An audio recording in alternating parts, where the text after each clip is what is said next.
In a city famed for its music and charm, the silence after midnight tells darker stories. A body burned inside a gang hideout. A beloved rapper gunned down under neon lights. A detective ambushed in his own neighborhood. Or a woman stabbed 34 times in a lonely motel room. Each scene drenched in blood, each killer born from chaos, each verdict echoing years later through iron bars. Justice may have spoken, but the dead still whispered beneath Atlanta's restless night. And this is Inside Atlanta's Most Dangerous Black Killers, Shocking Murders, and True Crime Documentary. Welcome back to Justice Reversed, where real crimes meet real justice. Number 1. 5 Gangster Disciples members. Under Atlanta's night sky, where streetlights hum above forgotten corners, silence once hid the city's most unspeakable act. In October 2016, 33-year-old Christopher Dean was lured to a house on Sandy Creek Drive in southwest Atlanta. Believing he was there for a drug deal, Dean instead walked into a trap. Inside waited 5 members of the Gangster Disciples street gang, who had just learned about his past as a police informant in California. That single revelation sealed his fate. What followed was a scene of unrelenting violence. Prosecutors said the men struck Dean with a 2x4 and a crowbar, beating him so severely that his skull was crushed inward. For over an hour, they tortured him, burned him, and sexually assaulted him using a wooden object. When they were done, they shot him twice in the back of the head. The plan was to destroy the evidence, to make sure no one would ever find what they'd done. Joshua Rooks drove to collect 2 others, Jasper Green and Lamar Aeman, returning to clean up the blood and brain matter. They were told to burn the house and the car, but instead, they drove the vehicle containing Dean's body to the H.E. Holmes MARTA station and left it there. Inside the trunk lay Dean, along with the very weapons that ended his life. When officers found the car days later, the evidence was overwhelming. Blood pooled in the trunk, matching Dean's DNA. His body showed signs of blunt force trauma, sexual assault, and 2 gunshot wounds to the back of his head. Detectives pieced together the story through witness statements, confessions, and forensic evidence. The suspects, all tied to the Gangster Disciples, had remained in the same house for weeks, indifferent to the bloodstains that soaked their walls. The arrests came in waves. Each man claimed the other was responsible, but one co-defendant, Aeman, turned witness and testified against the rest. By 2019, the Fulton County District Attorney's Office brought the case to trial. 5 gang members, Christopher Lockett, Xavier Gibson, Quatez Clark, Joshua Rooks, and Jasper Green, were convicted of murder, felony murder, and participating in criminal street gang activity. In April 2019, Judge Gail Tucson handed down 5 life sentences. Lockett received life without parole. Clark got 2 consecutive life sentences plus 5 years. Gibson, Green, and Rooks each received life terms. Another gang member, Shakur Wright, later pleaded guilty to multiple crimes, including Dean's murder, and was sentenced to 100 years in prison. Fulton County's district attorney called it the most horrific death in recent memory, a murder carried out to send a message that no one who spoke to police would live. 3 lessons linger: silence never equals safety, loyalty twisted into violence destroys lives, and gang justice is never real justice. Even in a city built on second chances, this case proved that cruelty can outlast reason, and justice, though delayed, can still speak for the dead. Before moving on, if this truth hits you, press hype stand with the forgotten, amplify justice, and make sure silence never buries the voices of the lost. Number 2. Gerald Walker. Under Atlanta's glowing skyline, a night meant for music and laughter ended in gunfire and disbelief. On the 11th of October 2024, 44-year-old Linton Blackwell, known locally as rapper and entrepreneur B. Green, was shot and killed outside the 5 Paces Inn in Buckhead. The shooter was identified as off-duty Atlanta police officer Gerald Walker, who had been with the department for less than 2 years. The Fulton County Medical Examiner ruled the death a homicide. The autopsy revealed 17 gunshot wounds, all to Blackwell's back, 2 near his shoulder, 1 in his lower torso, and 14 across his back and buttocks. Walker was working off-duty security when an argument broke out involving Blackwell.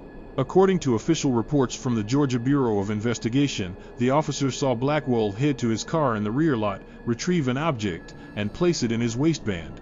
Investigators said Walker issued commands regarding a gun before opening fire. A handgun was recovered near the scene. Witness accounts sharply contradicted that version. Friends said Walker was already working security inside the bar that night and frisked patrons, including Blackwell, upon arrival. They described a verbal dispute that began inside and moved outside, where Walker allegedly pursued Blackwell toward the parking area. According to witnesses, Blackwell tried to re-enter the bar just as Walker began shooting.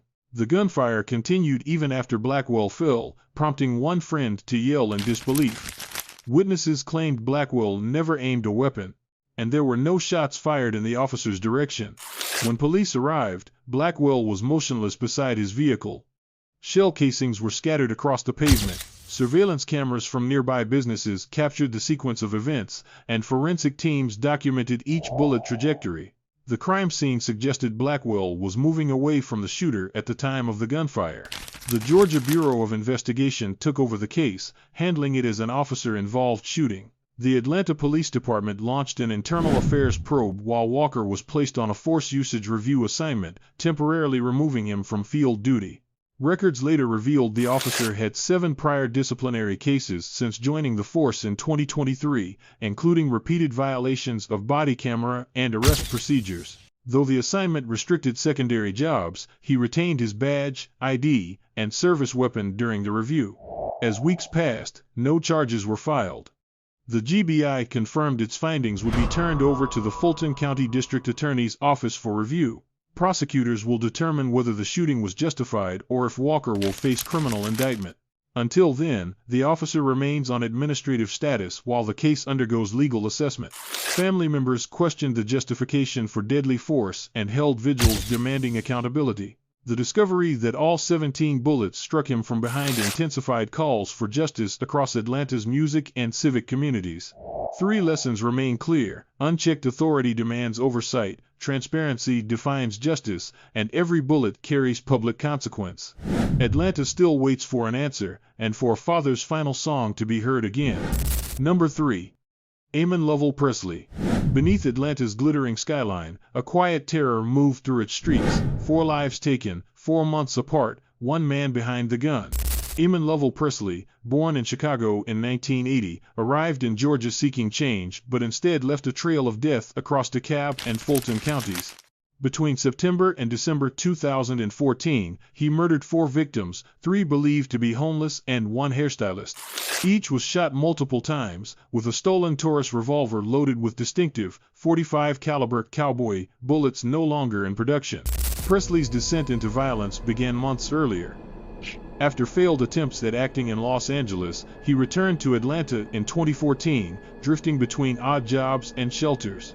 He carried a revolver stolen from a parked car, initially intending robbery but instead choosing random murder.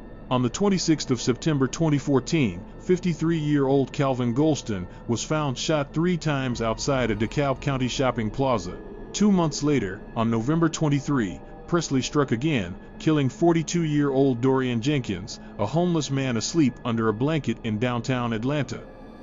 3 days later, he murdered 68-year-old Tommy Ken Man Mims beneath a railway bridge, shooting him 7 times, even reloading mid-attack before returning to fire 2 more bullets into the lifeless body. By early December, his violence spread beyond the streets. On December 6, 44-year-old hairstylist Karen Pierce left a Decatur restaurant after dinner. Presley followed her to her car, demanded valuables, and then shot her once in the head.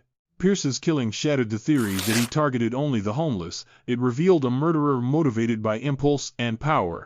Investigators from the Atlanta Police Department and the Georgia Bureau of Investigation soon noticed patterns linking the murders. All victims were shot multiple times at close range with the same rare ammunition. Detectives traced the bullets to a .45 Colt revolver model known as the Taurus Judge. They released the bullet details to the public, hoping someone would recognize them. That decision proved crucial. On December 11, Presley was arrested by a MARTA police officer for skipping a train fare. During booking, officers found a loaded silver Taurus revolver and a box of hollow point rounds identical to those used in the killings. A weapons expert recognized the gun from police bulletins circulated just a day earlier. Forensic testing confirmed that Presley's revolver matched all 4 murders. Confronted with the evidence, Presley confessed, telling detectives he had become addicted to killing. In 2016, he pleaded guilty in DeKalb County to the murders of Calvin Golston and Karen Pierce, receiving 2 life sentences without parole. A year later, he pleaded guilty in Fulton County to the murders of Jenkins and Mims, claiming insanity but showing no sign of remorse. He remains imprisoned at Telfair State Prison. The courtroom heard brief statements from victims' relatives, relief mixed with disbelief at the senselessness of his crimes. 3 lessons remain: violence thrives in silence, every bullet leaves a signature, and small mistakes expose great evils. 1 fair, 1 bullet, 1 arrest, enough to end his killing spree forever. Number 4, Ricky James LaFargue. Beneath the luxury lights of Atlanta's Buckhead district, one argument over a parking space spiraled into deadly violence no one could reverse.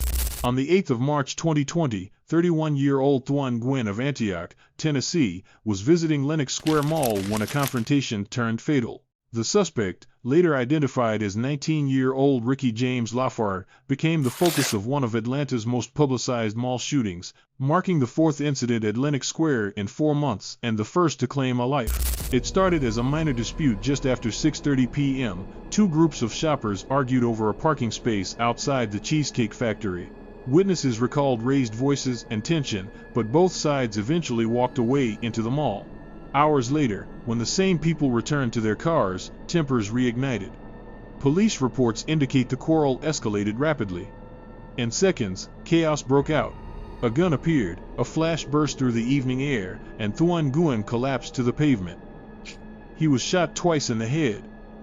Off-duty officers working mall security rushed toward the sound, but Nguyen was already gone. 4 suspects jumped into a car, attempting to flee.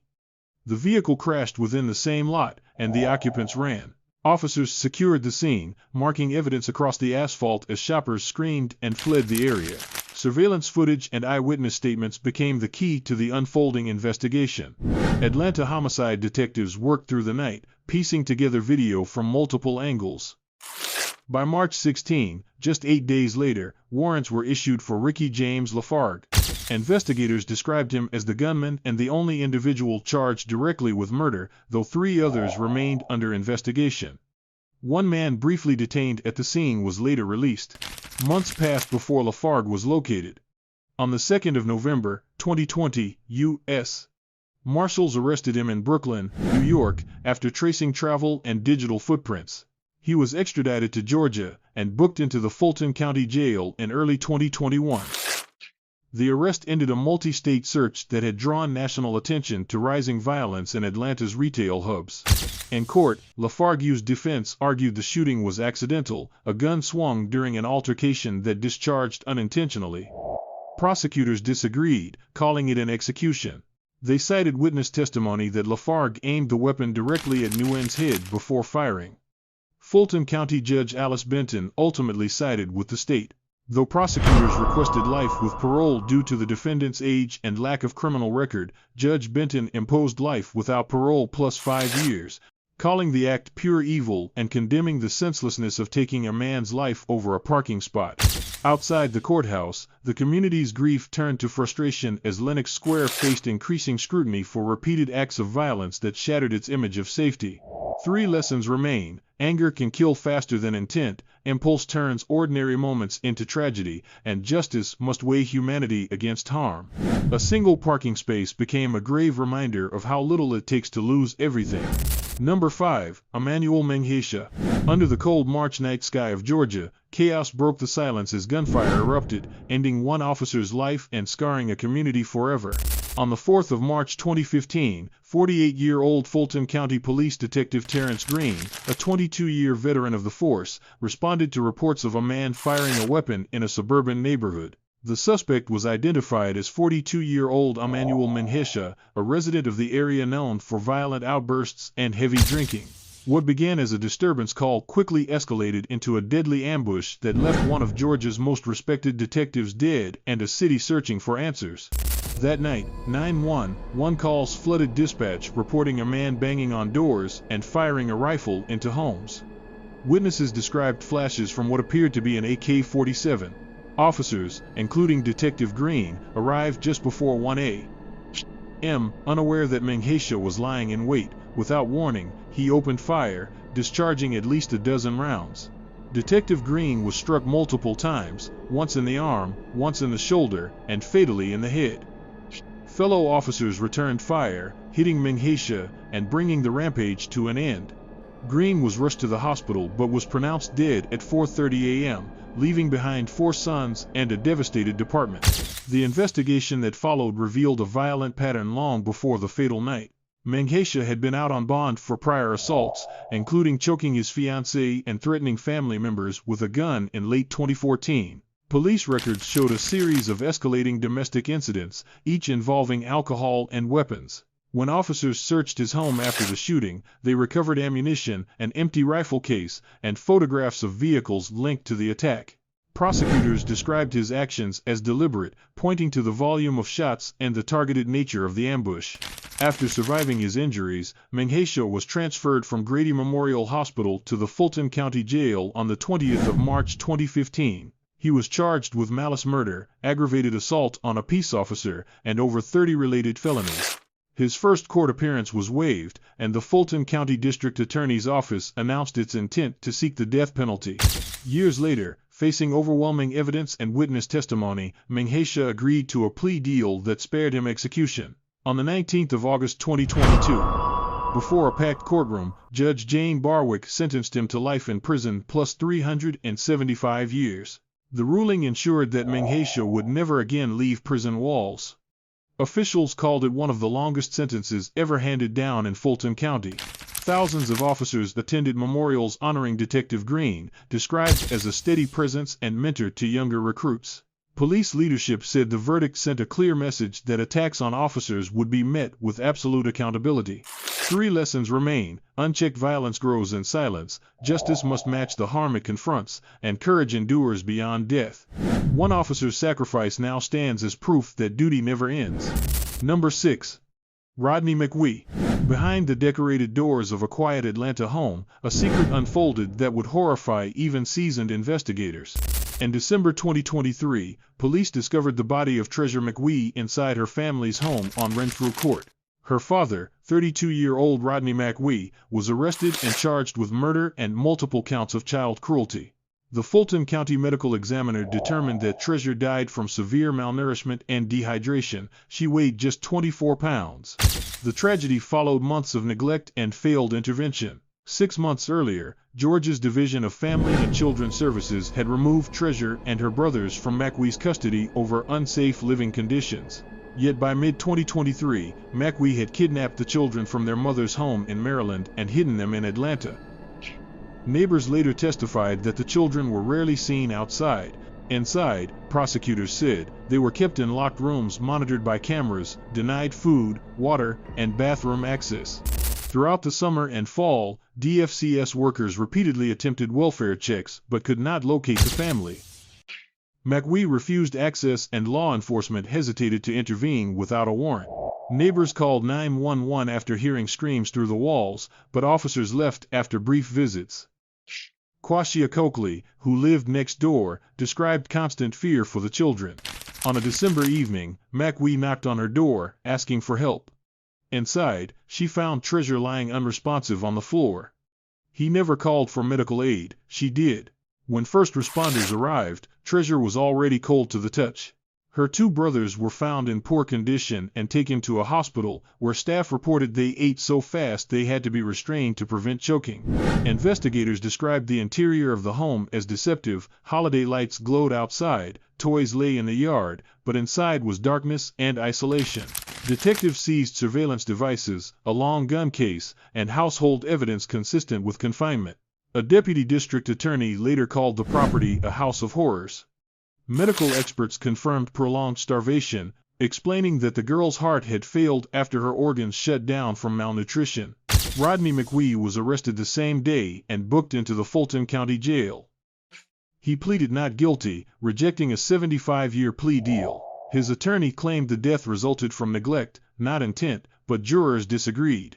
After an 8-day trial in June 2025, McWeay was convicted on all 14 counts, including malice murder, felony murder, child cruelty, false imprisonment, and kidnapping. On July 11, Judge Belinda Edwards sentenced him to life in prison plus 155 years, ensuring he will die behind bars. In court, prosecutors said the verdict honored a child whose voice had been silenced. Neighbors expressed relief that justice had come but mourned that repeated warnings went unheard. District Attorney Fonnie Willis called the case a devastating reminder of what happens when children are cut off from safety. 3 lessons remain: silence allows suffering to grow, systems fail when fear outweighs action, and vigilance saves lives. Treasure's name now stands for every child unseen until it's too late. Number 7. Demetrice Ross and Brandon Williams. Under the dim lights of Atlanta's Beltline, a single gunshot shattered an evening walk, leaving a respected community member lifeless on the trail. On the 25th of February 2022, 60-year-old Thomas Arnold, a cyclist and neighborhood volunteer, was walking home from dinner at a local restaurant in the Old Fourth Ward when he was fatally shot. Prosecutors later said the shooting stemmed from an attempted armed robbery carried out by 3 men, 28-year-old Brandon Williams, 26-year-old Demetrice Ross, and an unidentified third suspect. Surveillance footage captured the men wandering the Beltline earlier that evening, pulling car door handles, entering parked vehicles, and harassing a passing woman. Around 9 p.m., the trio followed Arnold along the dimly lit trail near Elizabeth Street. Within minutes, a single gunshot echoed through the neighborhood. A nearby Ring camera recorded the sound. When 2 joggers discovered Arnold's body the next morning, officers found a fatal gunshot wound to the head and no signs of robbery. The Atlanta Police Homicide Unit began collecting evidence immediately. Dozens of security cameras across the Beltline corridor provided investigators with a detailed timeline of the suspect's movements before and after the murder. By comparing surveillance from businesses and homes, detectives identified Williams and Ross. Williams, a convicted felon from Decatur, was arrested in March 2022 at a hotel near Hartsfield-Jackson International Airport. Police recovered clothing and digital evidence linking him to the scene. Days later, Ross was captured at a residence in Morrow. Text messages obtained by investigators revealed that the men instructed each other to turn off their phone locations after the surveillance footage was made public. Prosecutors later introduced additional evidence, including a message Williams sent referencing a news report, naming him as a suspect, and a recording in which he appeared to confess, using slang consistent with shooting Arnold. Authorities continued searching for a third man, believed to have fled Atlanta shortly after the killing. Police announced a $35,000 reward for information, but he was never publicly identified. The trial of Williams and Ross began in April 2025 at the Fulton County Courthouse. Defense attorneys argued that investigators acted hastily under public pressure and that no video directly showed either man confronting Arnold. But prosecutors countered with surveillance, digital records, and the defendant's own communications, painting the killing as deliberate and senseless. After 2 weeks of testimony, a Fulton County jury found both men guilty. Brandon Williams was convicted on all counts, including malice murder, felony murder, and possession of a firearm by a convicted felon. Ross was found guilty on every charge except one. In May 2025, Judge Craig Schwall sentenced both to life without parole.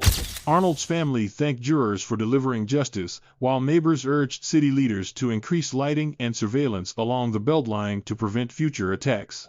3 lessons remain: urban safety depends on vigilance, reckless greed leads only to loss, and justice often comes through persistence. 1 life ended, a community's faith in safety forever changed. Number 8. Joyce Marie Lewis-Pelzer. Beneath the surface of affection and charm, a long trail of jealousy and violence unfolded. The case of Joyce Marie Lewis-Pelzer shocked Georgia investigators for its disturbing pattern of control and violence. Pelzer, a charismatic but volatile woman from DeKalb County, was convicted of murdering both her ex-girlfriend, Shondell McLeod, in 2011, and her wife, Rosalind Lewis, in 2018. The crimes revealed a recurring cycle of obsession and rage that spanned nearly a decade. In 2011, 35-year-old Shondell McLeod vanished after ending her relationship with Pelzer, describing it as abusive and controlling. McLeod had sought police protection months earlier after Pelzer broke into her home, stole belongings, and threatened her life with a knife. On the 25th of September 2011, McLeod failed to show up for work and a planned family dinner. Her mother reported her missing, and police later found her car abandoned in Atlanta, its tires covered in mud and a tarp inside the trunk. When questioned, Pelzer provided contradictory statements about her whereabouts. But investigators lacked physical evidence to proceed. The case went cold for 7 years. By 2018, Pelzer had married 47-year-old Rosalind Lewis, but the relationship was equally toxic. When Lewis filed for divorce and threatened to expose details about McLeod's disappearance, tensions escalated. That summer, Pelzer's new girlfriend, Katie Long, contacted police, saying Pelzer confessed to killing McLeod. Authorities reopened the cold case but lacked direct evidence until tragedy struck again. On the 10th of December 2018, employees at a Motel 6 Inches Conyers called police after hearing screams. Officers found Rosalind Lewis near the doorway, bleeding from more than 30 stab wounds to her chest and legs. Before dying at a hospital, Lewis identified her attacker as her wife, Joyce Pelzer. Witnesses saw Pelzer fleeing in a black Nissan, leaving behind bloody clothing and the murder weapon. A civilian followed her and alerted 911. 3 days later, troopers located her in South Georgia, leading to a high-speed chase. When officers forced her vehicle to stop, Pelzer opened fire, sparking a gunfight. She was shot twice in the head but survived. While hospitalized, Pelzer admitted involvement in McLeod's death, claiming Lewis had helped plan it years earlier and that they buried the body near Arabia Mountain. A cold case team launched an extensive search but never recovered remains. Prosecutors concluded that McLeod had been kidnapped, held captive, and murdered before her body was secretly disposed of. In January 2021, Pelzer pleaded guilty to murdering Rosalind Lewis and received a life sentence with the possibility of parole. 2 years later, she stood trial for McLeod's disappearance. Despite her defense arguing there was no physical body, a DeKalb County jury convicted her of malice and felony murder. In December 2023, Judge Brian Ross sentenced her to life without parole. Families of both victims expressed relief that justice had finally prevailed after 12 years of uncertainty. 3 lessons linger: unchecked violence grows in silence, obsession often masks danger, and truth outlasts deceit. 2 murders, 1 relentless pattern finally ended. Each case you've seen tonight is a reminder that darkness doesn't just live in shadows, it breathes among us, often unnoticed, until it's far too late. If this journey through the deepest corners of New Orleans' crimes gripped you, there's more to uncover.